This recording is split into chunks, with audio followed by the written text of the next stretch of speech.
Martinique. Et de là, il a pu voir l'éruption de la montagne Pelée. Et quand il est revenu quelques jours après, tout était détruit. Alors, Saint-Pierre maintenant, alors vous avez des wins, beaucoup de wins. Mais parmi tout, il y a eu 30 000 victimes, mais il y a eu quand même un seul survivant que l'on connaît de Saint-Pierre. Il s'appelle Louis Siparis. C'est un bagarreur. Il était en prison. Et comme il se bagarrait en prison, on l'a mis au cachot. Et ce cachot qui était fait de pierre et de ciment l'a protégé. Il a été gravement brûlé, mais il n'a pas péri. Et après, à sa sortie de l'hôpital, quand il a mieux, que ses brûlures ont été soignées et tout, il a laissé la Martinique et il est parti avec un cirque qui s'appelle le Barnum Circus et il est parti montrer ses brûlures dans le monde entier. Il finit sa vie au Panama. Alors vous allez voir que Saint-Pierre, toujours la ville, vous avez la cathédrale, il y a beaucoup de ruines, beaucoup de personnes ont rebâti dans les ruines. Sur la droite, vous avez la cathédrale de Saint-Pierre.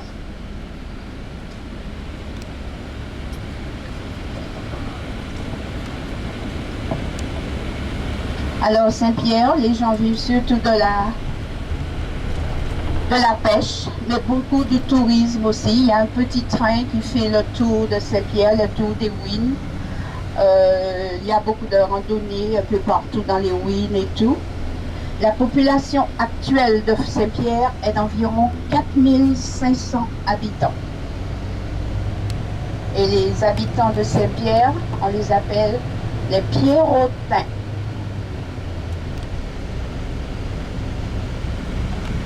Alors sur la plage, vous avez un grand marché couvert. Okay. Il y a encore des bateaux, il y a pas mal de bateaux qui viennent là, mouillés. Après l'éruption de la montagne Pelée en 1902, il y a beaucoup de personnes du monde entier qui sont venues voir cette ville qui a été anéantie en l'espace de 5 minutes.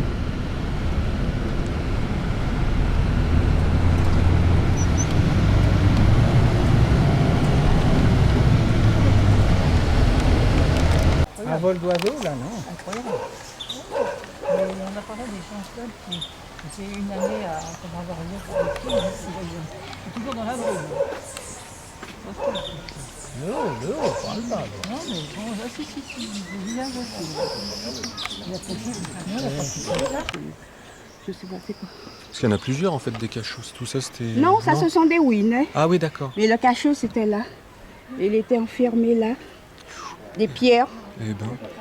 C'était tout fermé et il avait juste une petite lucarne comme ça, vous voyez, avec des barreaux.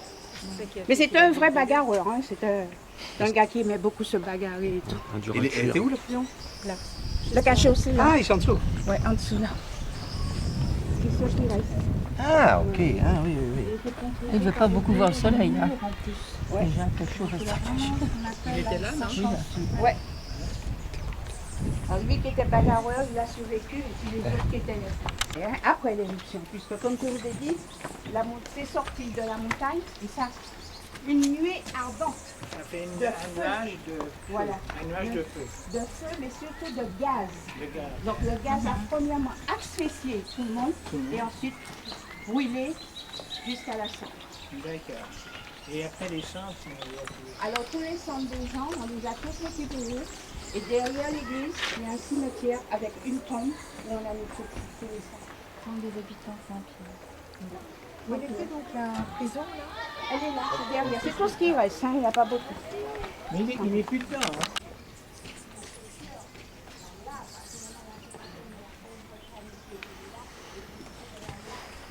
Il ressemblait à Mandela quand il était jeune.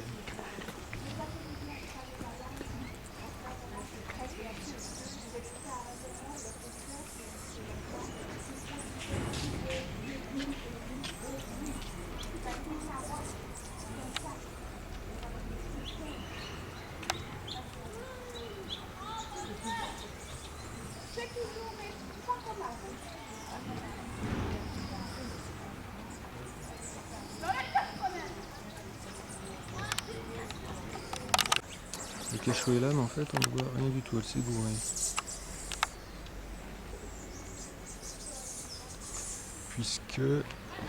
Puisque le plan.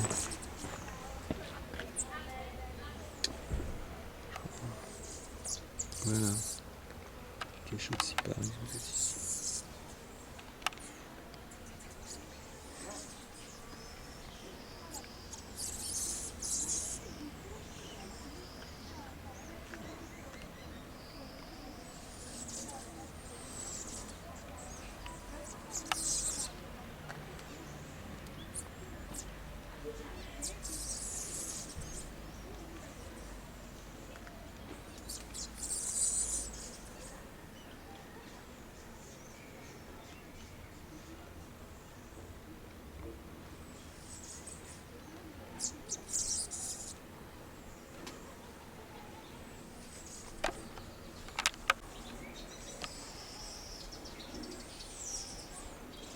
C'est le théâtre.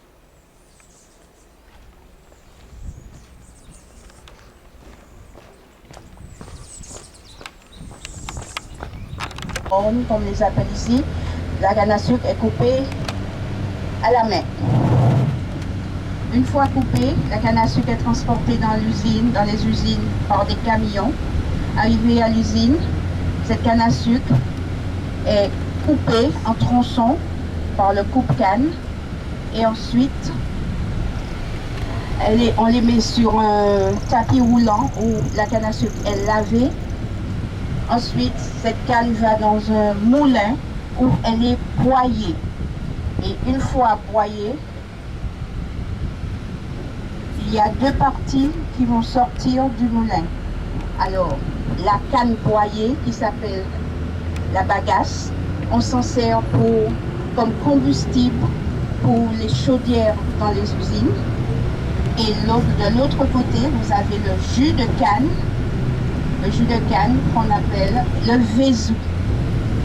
Alors le vézou, on le récupère, on le met dans de grands bacs à fermentation et on le laisse fermenter. Après la fermentation, ce vin, on l'appelle vin, qu'on a récupéré, on va les mettre dans des grands bacs à vin. Et ensuite, la distillation va commencer. On va mettre ce vin dans des chauffe-vin, ce qui veut dire ce sont des grandes chaudières où on va allumer pour que ça puisse être bien chauffé. Et ensuite, après cela, ce vin, on va le mettre dans des colonnes de distillation. Une fois le rhum distillé, on va mettre ce rhum dans des fûts de foutre en attendant la mise en bouteille pour le rhum jeune et dans des fûts de chêne pour le vieillissement pour le rhum vieux. Alors c'est à peu près ça la production du rhum à la Martinique. Alors à deux pages, on va vous donner un petit peu plus de détails sur comment on fabrique le rhum.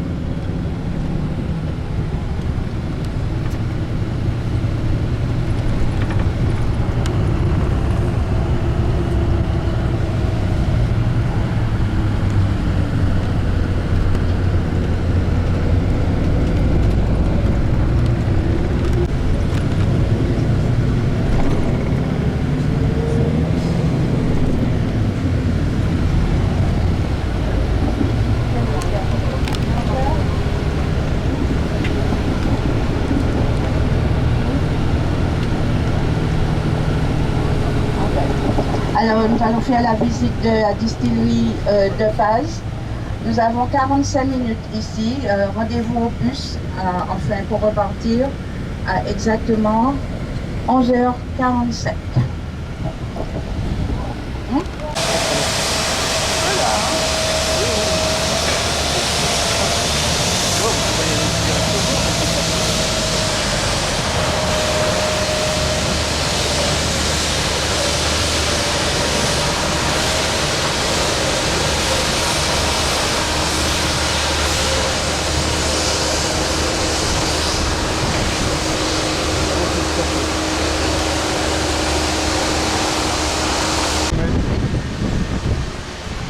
Ah ouais? Pareil, ici 1850. 1900 de la montagne, j'avais vu ça plus aller. 2 ans plus tard.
rajeuni de 10 ans.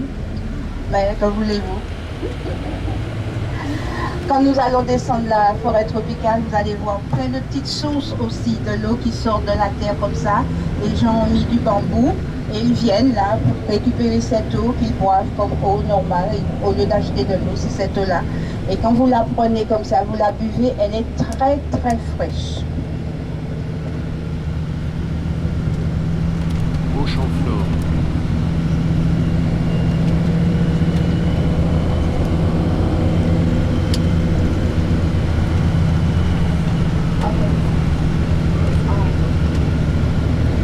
Je suis un peu plus ce qui était là, ça c'est bateau.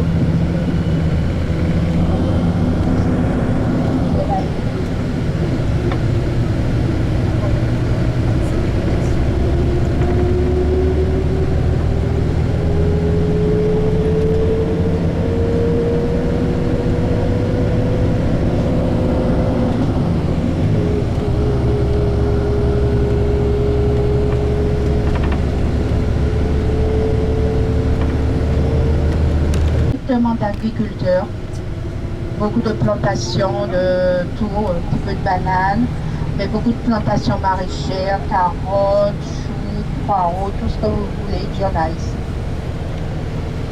C'est la seule commune où il y a un maire qui est une femme.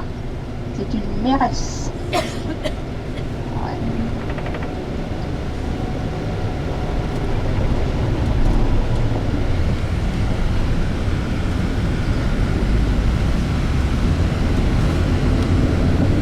Alors, lors de l'éruption volcanique de 1902, il n'y a pas eu beaucoup de dégâts ici.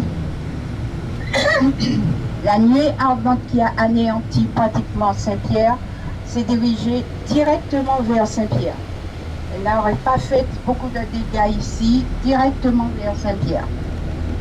Et les autres, il y a eu encore deux autres éruptions.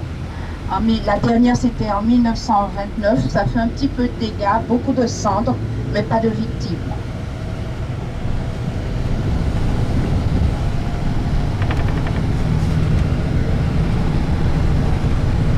Oui, depuis elle dort. Profondément, espérons. On les appelle les Péléens. Ils sont près de la montagne Pelée, alors on les appelle les Péléens.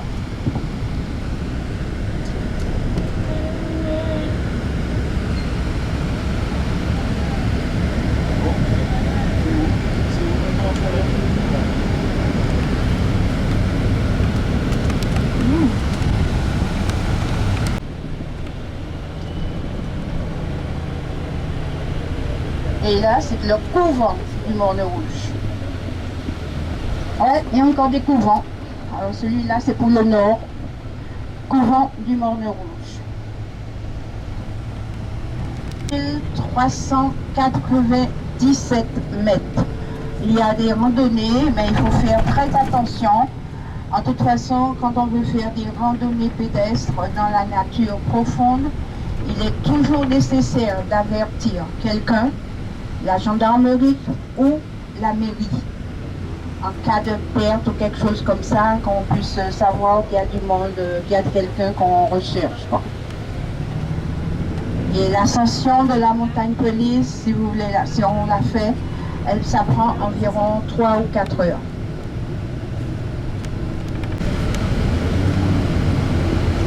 Alors on va tourner ici, mais quand on continue cette route sur la droite, c'est la route qui nous emmène directement sur l'autre côte, vers l'océan Atlantique. Et ouais, c'est la petite route là.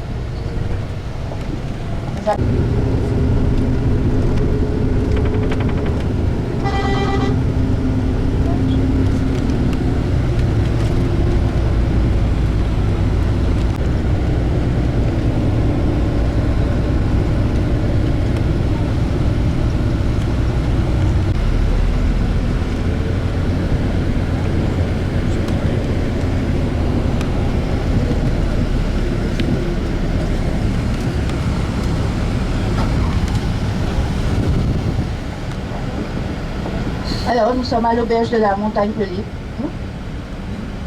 Alors, nous sommes ici, on devrait laisser ici à 14 heures.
Je suis un homme. Je suis un mâle courageux, donc je ferme ma gueule. Moi, j'ai des lampes.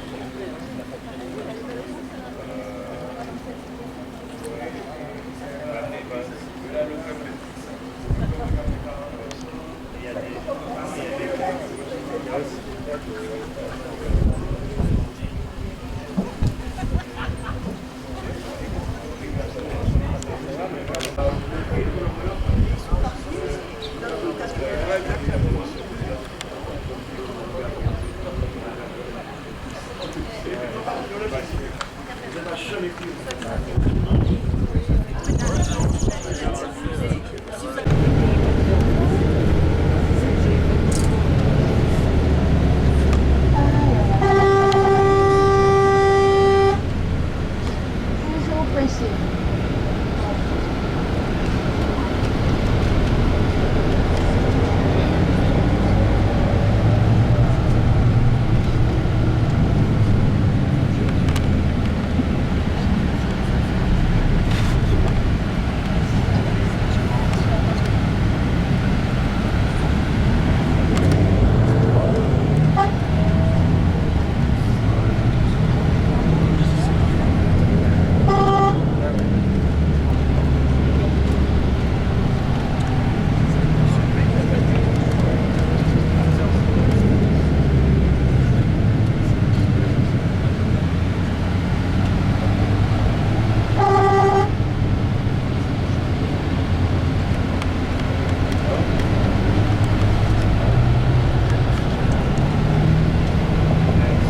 Vous voyez comment c'est beau, une végétation très luxuriante.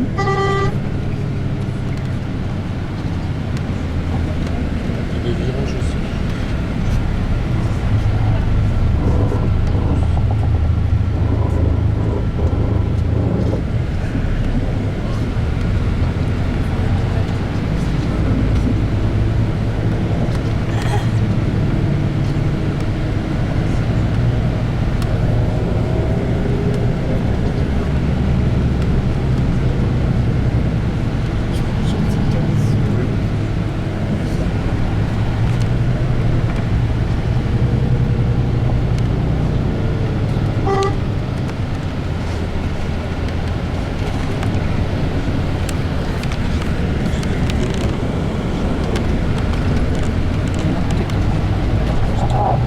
Nous allons maintenant passer sur le pont de l'Alma. La rivière l'Alma.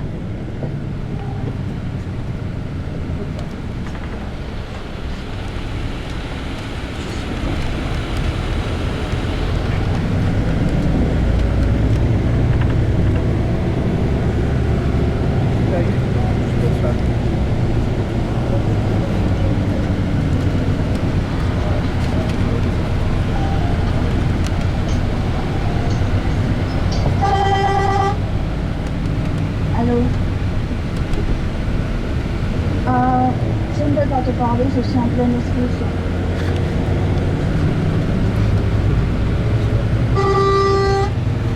Excusez-moi. Oui.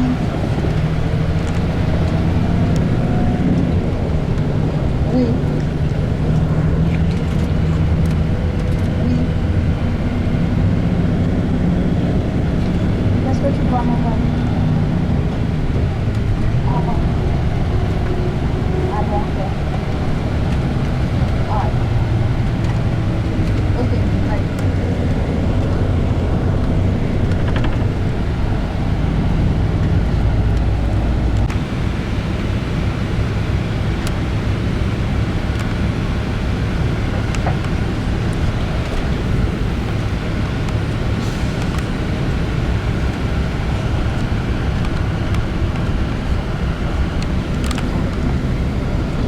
Alors sur la route, vous avez dû voir cette plante-là avec les fleurs jaunes.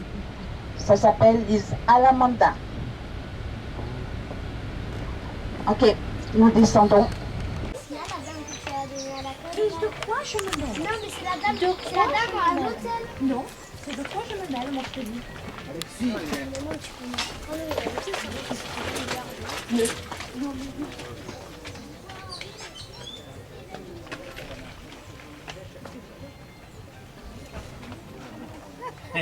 Attends, je vais voir s'il marque.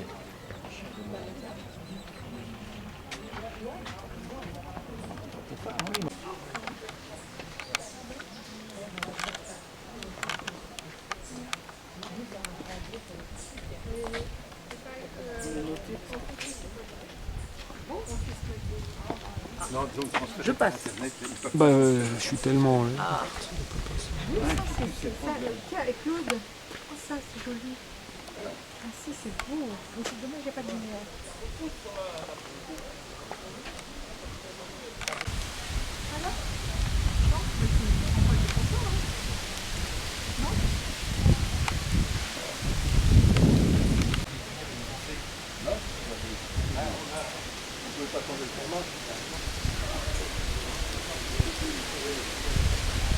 Tu verras ce que ça donne.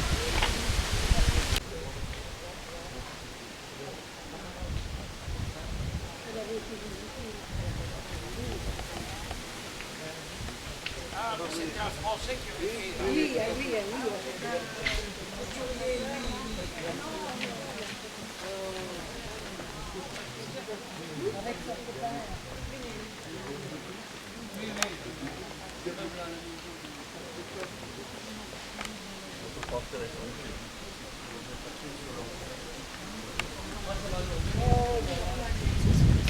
Ça, le problème, c'est que ça bloque souvent. Ah, de plus en plus. 49.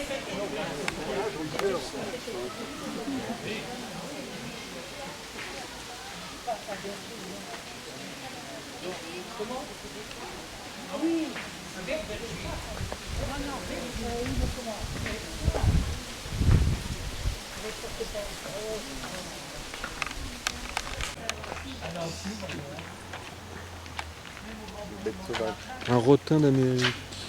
Hop. Rotin d'Amérique. Bah, c'est moche.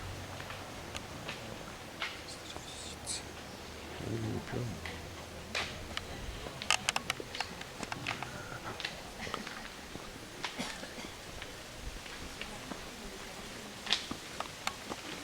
Oh, c'est beau.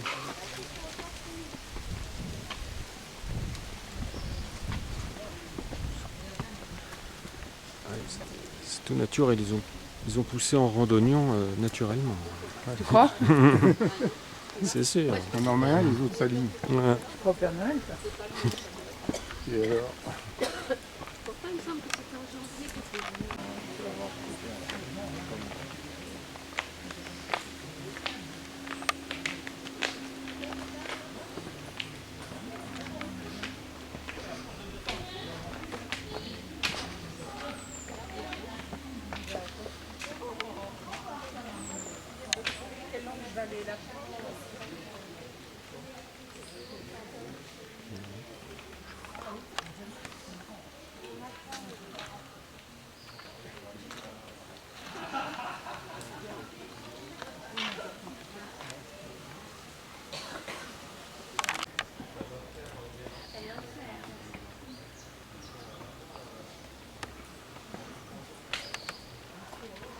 Ça y est?